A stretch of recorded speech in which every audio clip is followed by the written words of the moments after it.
What is going on, guys? How y'all doing today? Rangovidsmanga12 here, and we've got Ultimate Spider-Man issue 3 ready for you on screen right now. Now, if you remember the previous issue, Flash Thompson's family were suing Uncle Ben and Aunt May for the fight that happened between Flash and Peter. And of course, we had a few other things like Peter discovering his powers and like seeing him develop like with his confidence and stuff. So, yeah, I think that's going to continue in this issue. So without further ado, guys, let's jump into it. Alright, so the issue picks up with Norman Osborn showing the surveillance tape of Peter getting bitten by the spider to like the rest of his work colleagues at Oscorp and stuff, like his superiors and stuff, and we get to see Peter bit by the spider, but also Kong crushed the spider into oblivion, and this is where it's revealed that Norman Osborn wants to inject the Oz formula into himself, and that's where it gets a little bit crazy. You can see this really sinister look on his face where he thinks that he's getting what he wants, and we know that he's not. But you'll have to wait and see for that in the next few issues, so yeah. Now, of course, we're reading Ultimate Spider-Man, and we have to revisit Peter Parker's origin story. And what is a Peter Parker's origin story without Bone Crusher?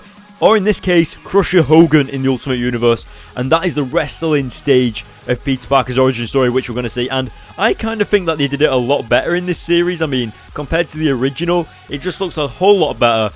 And of course, you get a few comedic comic pages with Kong trying to go up on stage to fight Crusher Hogan himself and actually getting turned away because he's not 21 years old. And we get this awesome panel of Peter firing shots at Flash, saying how that if he goes in the ring and loses, then he can sue his family, and that was just awesome. You can really see how Peter's confidence has built up now that he's been bitten by the spider, especially because he used to be bullied every day by Flash, and he never said anything to him, and now he actually starts the fights with him, which is awesome.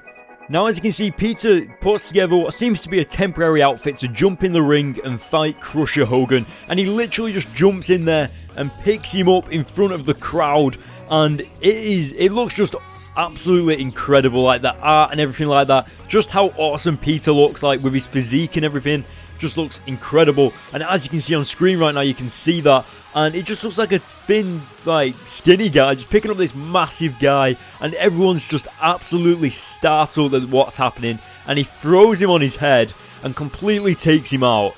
You can even see the crowd's reaction at the bottom of this page. It is just awesome. And even the referee himself, the person with the microphone, can't believe it. I think it's because no one has ever beaten this guy.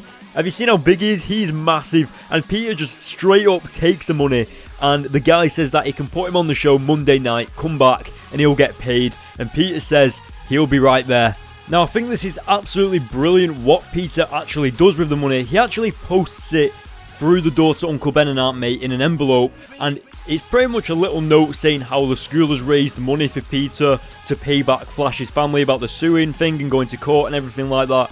Obviously, it's Peter that's gone into the wrestling ring and won that money, but he can't tell Aunt May and Uncle Ben that, so yeah.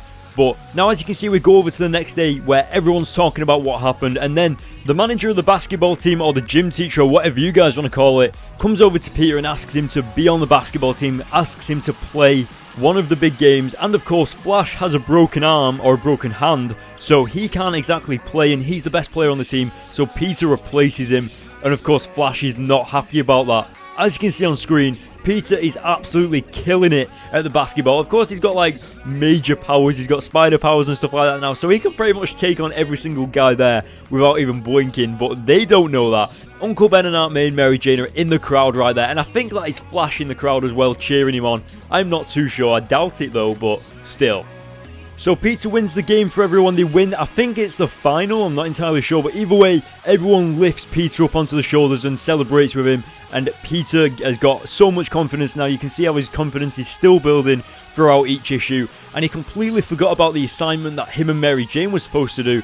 And she kind of just storms off because, well, she doesn't understand what's going on. But Peter then talks about how, well, not talks about, but he says that he's got something on Monday night. And that, of course, is the major fight with, I think it's Crusher Hogan again.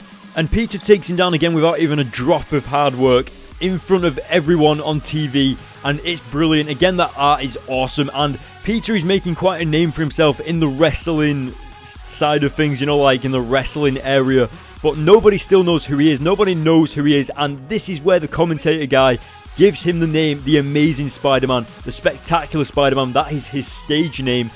And he actually gets paid quite a lot of money for that. But as you can see, everything's starting to get a little bit technical, like they want to know who he really is and stuff like that. And they also give him a brand new costume for whenever he fights in the ring, and it is the Spider-Man costume, the famous Spider-Man costume. So yes, in the Ultimate Spider-Man universe, Peter gets his first original costume from wrestling, and he actually adds the webs later. Of course, he's already talking about adding webs and adding a new design and stuff like that, which is awesome. Now we go back over to Harry Osborn, who we haven't seen throughout the entire issue, and we also see Norman Osborn, who we haven't seen since the very beginning of the issue, and this is where they're actually injecting the Oz formula into Norman Osborn, and we get to see the return of Dr. Octopus there as well, or of course Otto Octavius, and they inject the Oz and everything starts going wrong, everything starts kicking off. And the issue comes to a close with this loud scream coming from Norman Osborn as Harry Osborn looks on in horror. And we'll have to wait until the next issue to find out exactly what happens, but I'll tell you guys, it is not good. But yeah, so that is the end of the issue. What did you think? Let me know in the comment section below. I'm going to give this issue an 8 out of 10. It developed the characters further. Of course, it built upon the Flash and Peter's conflicts together. And I really loved how Kong kind of just like played into this with that little like attempt at trying to fight Crusher Hogan. That was awesome. Now guys, as I've already said, an 8 out of 10. Hit the like button on this video. Let me know what you thought of this issue in the comment section below. Go to the links in the description to my Facebook page and Twitter and follow me on there. And of course guys, hit the subscribe button and I'll see you guys in my next video.